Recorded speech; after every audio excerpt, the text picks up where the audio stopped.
Hey everybody. Let me see. Can I turn this volume up a little bit? I hope. And okay, there we go. Yeah.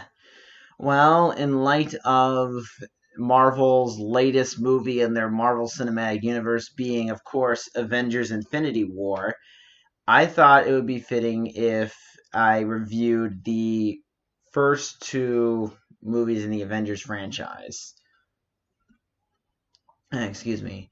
So I don't know how long this video is gonna be. I'm gonna try to keep it below 20 minutes.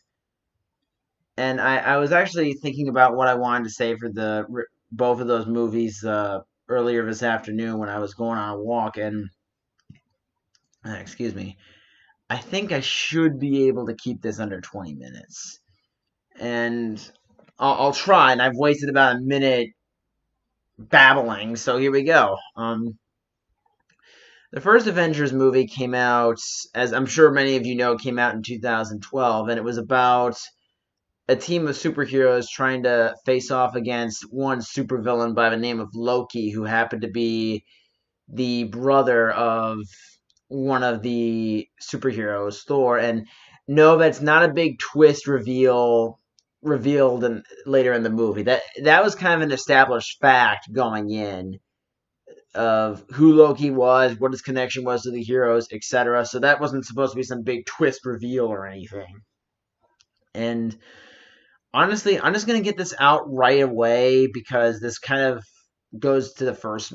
I'll try to keep this to the first movie at first, but the plot for both movies is very generic. Supervillain tries to destroy the world or take it over somehow, and it's up to Iron Man, Captain America, Thor, Hulk, and Black Widow and Hawkeye to try and take him down. So it's basically the same plot. But then again, superhero movies are essentially you can take superhero movies to different ideas, but the plot, as much as people can complain that the plot in the first movie wasn't that great, it's like what other plots for a superhero movie are you gonna get?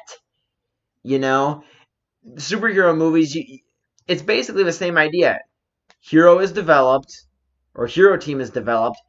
Evil villain tries to take that hero or heroes down, and the heroes have to overcome some personal problems and some mental issues, and then they go on to a climactic fight where they ultimately end up saving the day. Been there, done that. But what made the first Avengers movie so unique is that this is the first time we had several superheroes that we all pretty much kind of knew thrown together into this situation where they were expected to work as a team. And the movie does take its time to show the Avengers slowly starting to become one. They really don't become a team until after one of the secondary characters dies, I should say. Um, so I will say this that was the movie is a little cliched, but I think what makes it work is the characters and the way they're written because they all have good chemistry, even when they're not supposed to be on each other's side. They have some really good camaraderie together, and they eventually do form together as a team and become amazing heroes. And there are a lot. The movie, it was directed and written by Josh Whedon, and this was essentially his movie, and it was kind of like a typical Marvel movie where it had, it was serious, it had drama, but then it would throw in some goofy joke to kind of offset everything. And as far as that's concerned, the movie was very well done. Um, I do like how the climactic battle at the end. I think the climactic battle takes about 20 minutes at least. But I kind of like how it's one long epic climax in New York City with the buildings being destroyed, villains getting beaten down, and foot soldiers getting killed, and it's still very exciting. That was what was that was kind of the failure of the Michael Bay Transformers movies, is that it just got repetitive and it just kind of did the same thing over again. But here it's kind of like the same buildings blowing up, but this time you have likable characters that you're rooting for to back that up. And yeah, it's just it was a very Avengers was a very well crafted movie. A lot of people loved it when it first came out. I remember seeing it actually in the theaters with my friends Zach Keller, Neil Henry, and I think Joseph Guda and Eli Gonzalez. I can't remember if they were there, but I do remember I saw a huge group of friends, and it was a really good movie. I had a good time, and I think my only problems with the movie is that some of the characters in this don't really I don't we don't really know them that well. Um, and that's kind of a problem because the main villain Loki takes control of Hawkeye's mind, and the problem with that is we don't know Hawkeye.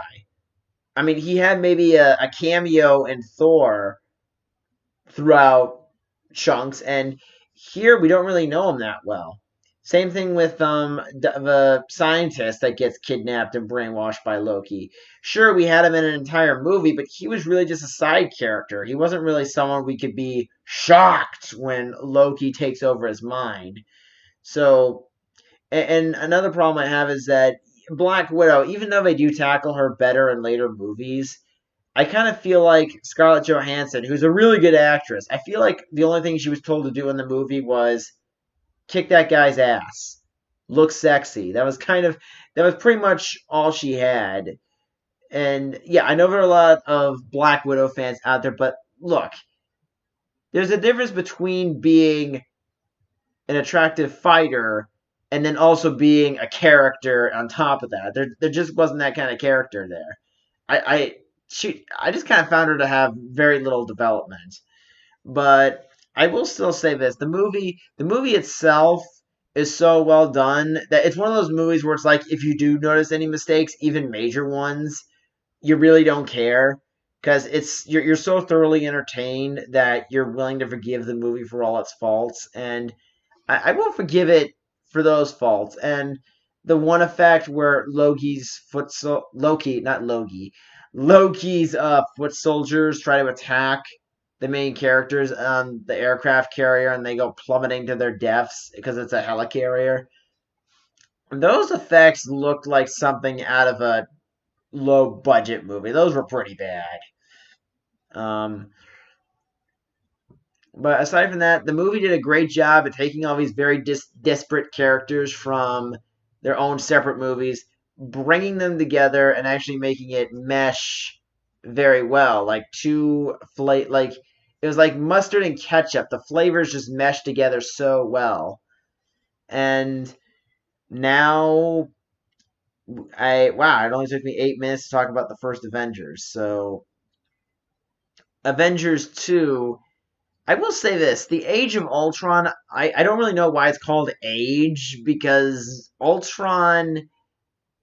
He was really only a threat for about a few weeks, and then they took him out. So maybe if the movie was called The Wrath of Ultron, it would have made more sense. I think that was the name of the Ultron story arc in the comics, so that's why they went with that. But um, I think you could probably if you're saying Avengers and then you change the title a little bit after for the sequel, I don't think there might be some comic book fans that would be that pathetic enough to complain, saying that's not the name of the story. But I think if you're just trying to make a blockbuster sequel to the Avengers, I think you could change the title to something that would have made a bit more sense. But then again, it's kind of like that argument that people have with the Nightmare on Elm Street movies, where it's like, why is the second movie called Freddy's Revenge? Freddy won in the first movie.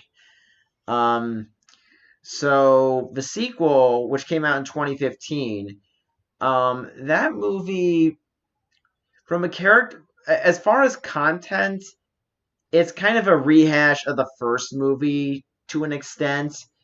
You know, you got the heroes are all together. They drift apart. They come back together and find a way to save the day at the end. Um, well, I guess the only real difference is that in the first movie, Loki was banking on them hating each other, and in this movie, Ultron was just tearing them apart like Ultron's end game was to destroy the world. He wasn't expecting the Avengers to tear themselves apart on their own accord. He and a few of his other minions were trying to destroy the team themselves. They weren't expecting the Avengers to self-destruct. So I guess that's one big difference in that case. And I would also say that um, the Scarlet Witch and Quicksilver. I like how they were. I mean, for characters that we just saw in the movie from being introduced here, they were actually developed pretty well. You can understand why they want a side of Ultron because Tony Stark, one of his weapons was responsible for destroying their home, killing their parents. So they've been living on the streets, saving each other, and so they're fighting with Ultron because they figured this is a way to get back at Tony Stark, which fits perfectly with Ultron because he wants to get back at Tony Stark. And because Tony Stark, he creates this artificial life form, Ultron, because he gets possessed by Scarlet Witch at the beginning of the movie, who's acting of her own accord, because they're both being captured by the enemies. So he sees this vision of this hellish future that he's responsible for, and he reads it in the most impulsive way any human could read, which is also, I think, is the most realistic, is that he reads this as, oh, this horrible future. I simply did nothing to stop this, and I need to do more. I can see where 99.9% of the people seeing that vision are going to come with that idea. I think almost anybody would go to that conclusion if that's what they saw in that situation. So, yeah, but the Ultron's minions, those two characters that eventually become heroes, it's understandable. Once they realize that Ultron is trying to destroy the world and not rule it, that's kind of the turning point where they're like, okay, this robot's nuts. We're not following him anymore. And the character development of the main characters is a lot better. There's one scene in the movie where they've just gotten their butts handed to them. They're very destroyed and demoralized in the worst way. And so they hide away in this little cabin out in the middle of nowhere where Hawkeye lives, and they all start to slowly come together. It's kind of like in the 1990 Ninja Turtles movie where the turtles, you know, all right, just ignore that for those of you guys watching. um, all right, so yeah, it's kind of like that first Ninja Turtles movie where the turtles end up.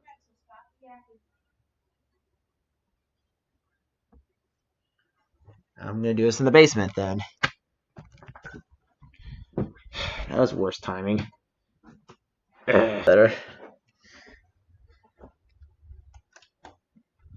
Okay, I know this seems kind of weird, me taking several minutes just to walk into the basement, but this is what happens when you're stuck living at home with your parents. You're kind of at the mercy of their schedule, so I ended up having to come down here to finish this. So yeah, so the Avengers were kind of torn apart, and they kind of had to reconnect and go through all that, but yeah, they do eventually come together, and I do kind of like how Black Widow goes from being the attractive fighter to someone that does have a tortured past, and you do kind of feel a little more sorry for her. And I also like how she has this connection with the Hulk, which, yeah, for something that was just introduced in this movie, I think they worked that in pretty well. And also, um, even though the action's still well done, the climactic fight wasn't as fun as the first movie, because unlike the first movie, you're kind of expecting them to win. You know, they're just drawing it out longer and longer, and you're just like, okay, when are they going to find a way to beat this guy? You know, in the first movie, it was so much fun, you didn't really care how long the fight took. In the sequel, you're just kind of waiting there for the heroes to win, and that's not as much fun. If you're expecting the heroes to win, that takes out any drama or suspense from the climax. So that kind of kills things a little bit, but it doesn't really kill the movie. And Ultron is a very fun villain. It seems like the only villains that seem to be consistently fun in the Marvel universe are the ones in the Avengers movies. Loki was kind of this charming bad boy, and Ultron here has this deranged, sick charm to him that I can't quite explain. But even though he's doing these terrible things, much like Loki, you love to hate him. He's so much fun to watch. He's so likable because of how much you want to see him get trashed. So both of these movies were very well done, and I'm hearing that the third movie is really good. Um, I guess it's nice to see if Thanos is really as big a threat as people have made him out to be. I never read any of the comics, so I'm sure he's more intimidating than in the villains we saw in the other movies. So that's great, and I will try to edit out the bits where I was walking because of my mom going to bed. See ya.